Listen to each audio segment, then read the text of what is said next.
Our Lady's Child. A fairy tale by the Brothers Grimm. Hard by a great forest dwelt a woodcutter with his wife, who had an only child, a little girl 3 years old. They were so poor, however, that they no longer had daily bread, and did not know how to get food for her. One morning the woodcutter went out sorrowfully to his work in the forest, and while he was cutting wood, suddenly there stood before him a tall and beautiful woman with a crown of shining stars on her head, who said to him, I am the Virgin Mary, mother of the child Jesus. Thou art poor and needy, bring thy child to me. I will take her with me and be her mother, and care for her. The woodcutter obeyed, brought his child, and gave her to the Virgin Mary, who took her up to heaven with her. There the child fared well, ate sugar cakes, and drank sweet milk, and her clothes were of gold, and the little angels played with her. And when she was 14 years of age, the Virgin Mary called her one day and said, Dear child, I am about to make a long journey, so take into thy keeping the keys of the 13 doors of heaven.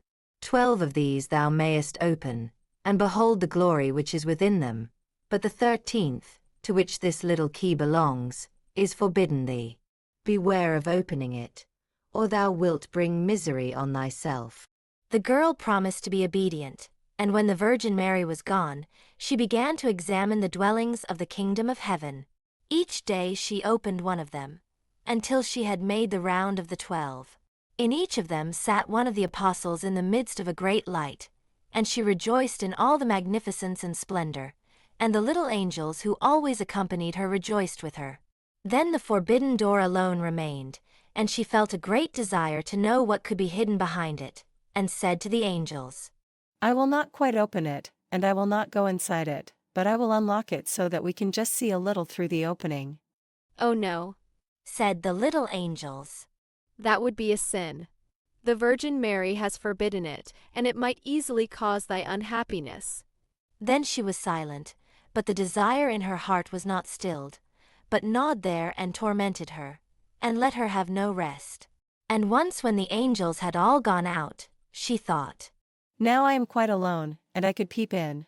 If I do it, no one will ever know. She sought out the key, and when she had got it in her hand, she put it in the lock, and when she had put it in, she turned it round as well. Then the door sprang open, and she saw there the Trinity sitting in fire and splendor. She stayed there a while, and looked at everything in amazement. Then she touched the light a little with her finger, and her finger became quite golden. Immediately a great fear fell on her. She shut the door violently, and ran away. Her terror too would not quit her, let her do what she might, and her heart beat continually and would not be still. The gold too stayed on her finger, and would not go away, let her rub it and wash it never so much. It was not long before the Virgin Mary came back from her journey. She called the girl before her, and asked to have the keys of heaven back. When the maiden gave her the bunch, the Virgin looked into her eyes and said, Hast thou not opened the 13th door also? No. She replied. Then she laid her hand on the girl's heart, and felt how it beat, and saw right well that she had disobeyed her order and had opened the door. Then she said once again, Art thou certain that thou hast not done it? Yes.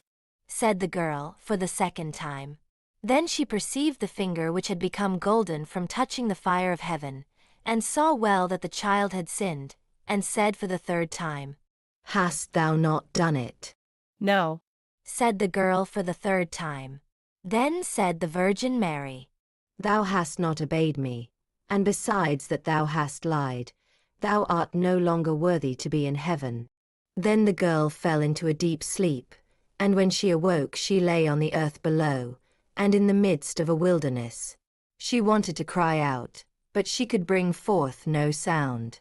She sprang up and wanted to run away, but whithersoever she turned herself, she was continually held back by thick hedges of thorns through which she could not break. In the desert, in which she was imprisoned, there stood an old hollow tree, and this had to be her dwelling place. Into this she crept when night came, and here she slept. Here, too, she found a shelter from storm and rain, but it was a miserable life, and bitterly did she weep when she remembered how happy she had been in heaven, and how the angels had played with her. Roots and wild berries were her only food, and for these she sought as far as she could go.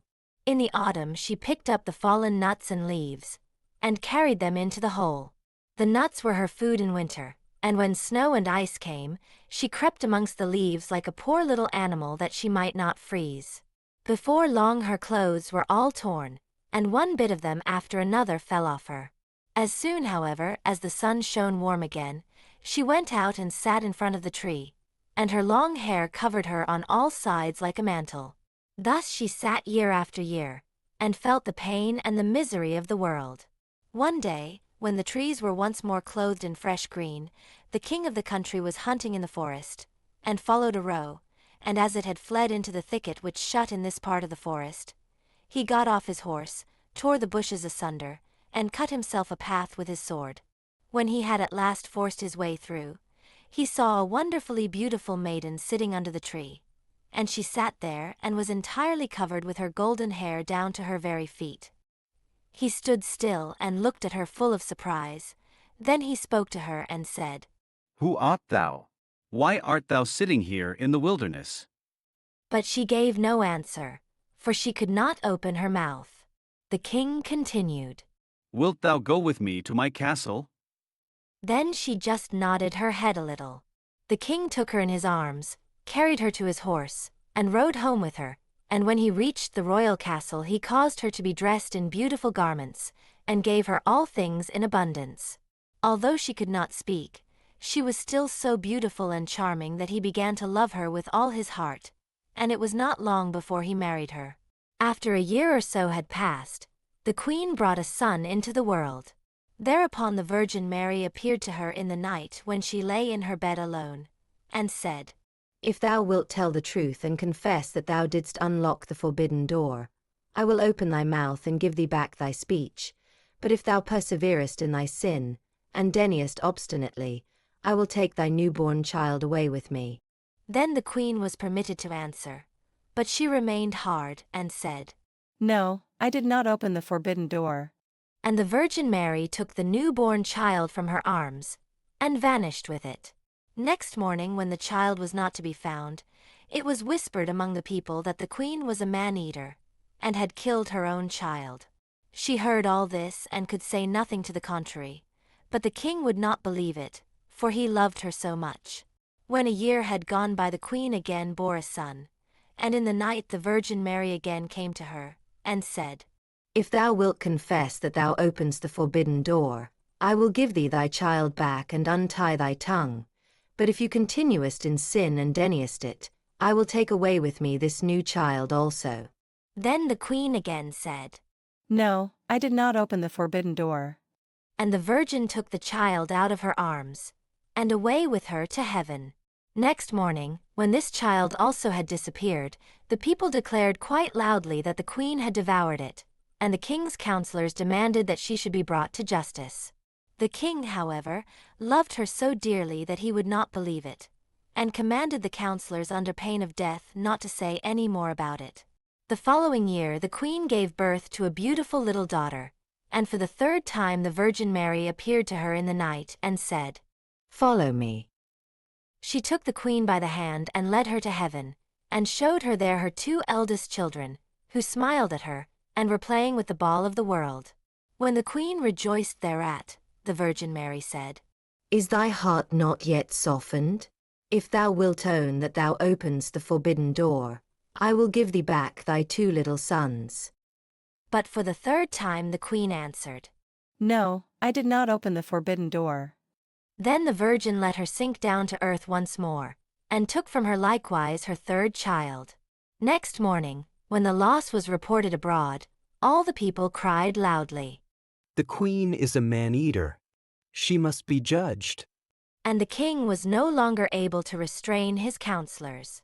Thereupon a trial was held, and as she could not answer and defend herself, she was condemned to be burnt alive. The wood was got together, and when she was fast bound to the stake, and the fire began to burn round about her, the hard ice of pride melted.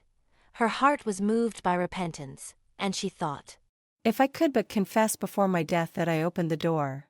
Then her voice came back to her, and she cried out loudly. Yes, Mary, I did it. And straightway rain fell from the sky and extinguished the flames of fire, and a light broke forth above her. And the Virgin Mary descended with the two little sons by her side, and the newborn daughter in her arms. She spoke kindly to her, and said, He who repents his sin and acknowledges it, is forgiven.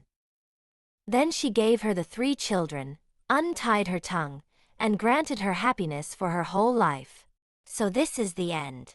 The story, Our Lady's Child, is a powerful tale of temptation, disobedience, and redemption. It teaches that true repentance can bring forgiveness and a second chance. The protagonist's journey highlights the importance of honesty and the willingness to admit one's wrongdoings, showing that love and grace can restore happiness and peace.